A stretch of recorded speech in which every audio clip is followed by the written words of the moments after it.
सत्र है। सुने कहानी। शीर्षक बरसात और मेंढक। सोमारू और कमली।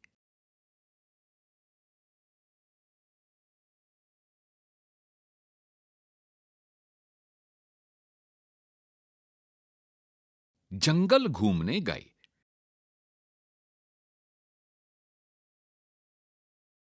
लौटते समय उन्हें जोर की भूख लगी। उन्हें एक गाय दिखी। कमली ने गाय से कहा, जरा सा दूध दे दो तो भूख मिटे।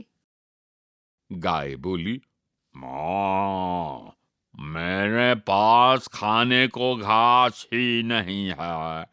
मुझे हरी हरी घास खिलाओ तो मैं दूध दूं। कमली और सोमारू चले घास लेने, पर घास तो सूखकर पीली हो गई थी। घास ने कहा, मुझे पानी दो तो मैं खाने लायक बनूं।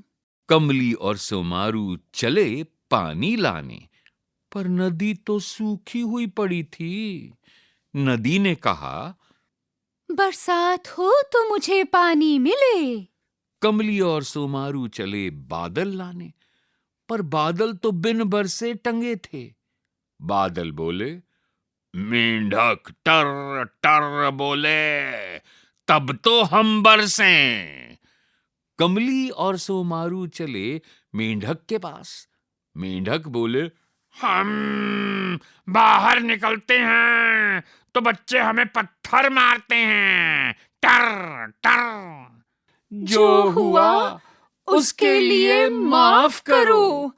अब से तुम्हें कोई पत्थर नहीं मारेगा। मेंढक मान गए और टर टर करने लगे। टर टर सुनकर बादल आए और झूम कर बरसे।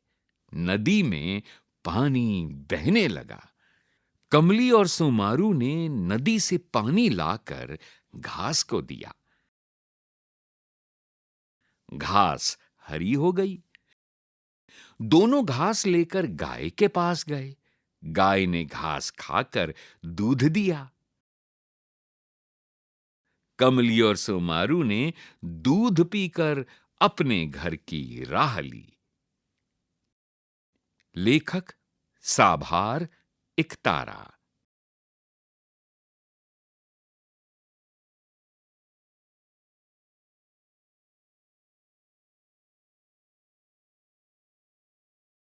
बातचीत के लिए। एक, आपको ये कहानी कैसी लगी?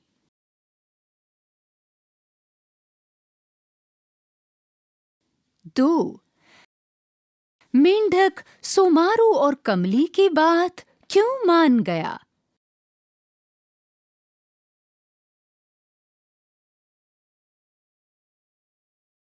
'क्या आप होते तो मान जाते?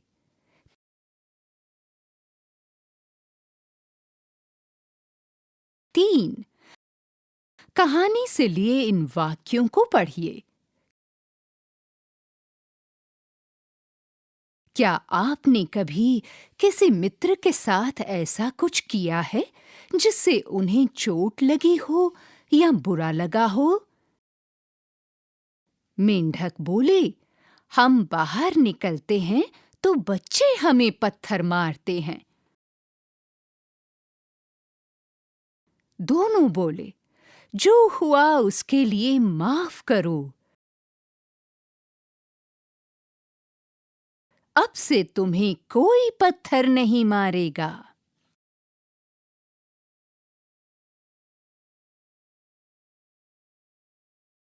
शब्दों का खेल। ढ, ड, ड़ और द वाले शब्द बनाइए। फिर सभी शब्दों को जोर से पढ़िए। क्या ढ, ड, ड़ और द की ध्वनियां बोलने सुनने में अलग लगती हैं?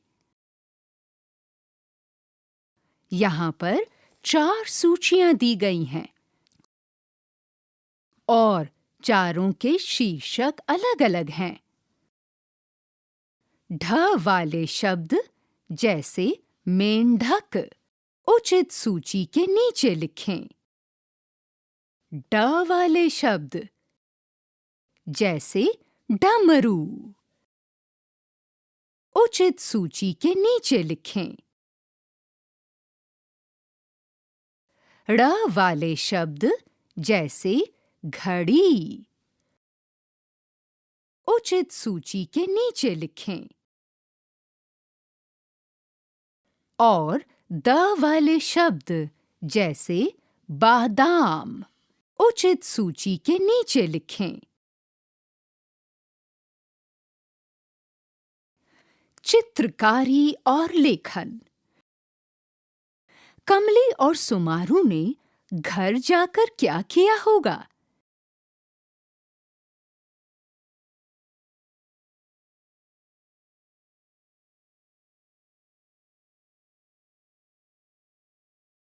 चित्र बनाइए और कहानी को आगे बढ़ाइए। आनंदमयी कविता। शीर्षक उठो उठो। पत्ती डोली, चिड़ियां बोली, हुआ सवेरा, उठो उठो। छाई लाली, आहा निराली, मिटा अंधेरा, उठो उठो। आलस त्यागो, प्यारे जागो, आंखें खोलो, उठो उठो। देखो झांकी भारत मां की,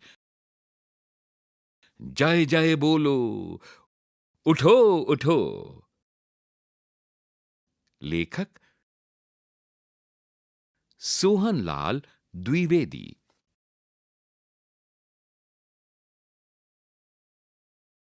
शिक्षण संकेत। पृष्ठ 73। दूसरे प्रश्न पर सभी बच्चों को बोलने का अवसर दीजिए।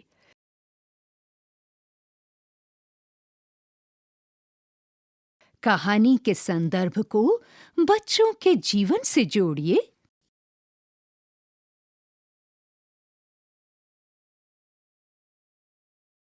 शिक्षण संकेत। पृष्ठ 76।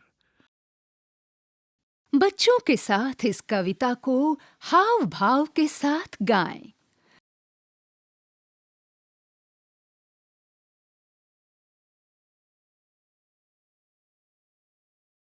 बच्चों से उनकी दिनचर्या के बारे में बातचीत कीजिए, जैसे समय से सोना उठना,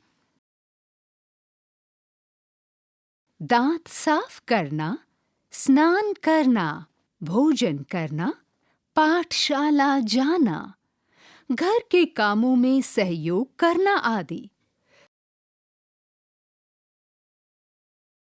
सुबह के वातावरण और परिवार के सदस्यों की दिनचर्या के बारे में भी बातचीत की जा सकती है।